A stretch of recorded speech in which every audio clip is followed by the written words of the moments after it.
Okay, so we're going to talk about our interventions that we did with our child. So for our first one, we started off with yoga. So this was just used as kind of a warm up and a whole body stretch for him. We also wanted to start working on breathing techniques before we started our intervention with our balloons that we used. So then we used breathing with a balloon, and this was just to focus on like respiratory muscle activation. And then this was something that he could practice at home just to work on like that diaphragmatic breathing.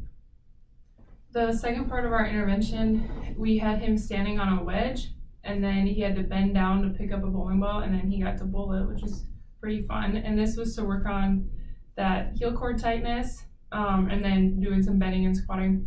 And this was kind of a cool moment. We had him all set up on it, and his mom told us, she said, I don't know if he'll be able to do that. And then he just bent right over and picked it up. So that was pretty cool. And then we also did an obstacle course where he had to squat underneath an obstacle, and then he did heel walking, side stepping, backward stepping, and then he also stepped over some stools and stood on foam and worked on balance and stuff. And that was just to challenge his dynamic balance and navigate his surroundings.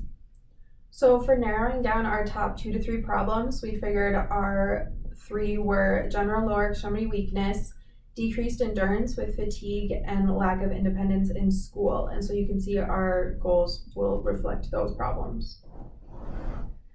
So what would we do differently next time? A lot of our complications came with blowing up a balloon, mainly because he didn't have the strength in his diaphragm to blow the balloon up, and he had never tried to do it before, his mom had said. So looking up specific ways to teach how to blow a balloon would be really helpful for this situation. And we could also try and look for different ways to modify it by maybe using a beach ball or some other source than a balloon. And then possibly using tactile cues as well. We learned in one of our classes that tactile cues can often help activate muscles that aren't usually activated or are underactivated. Thank you. Okay.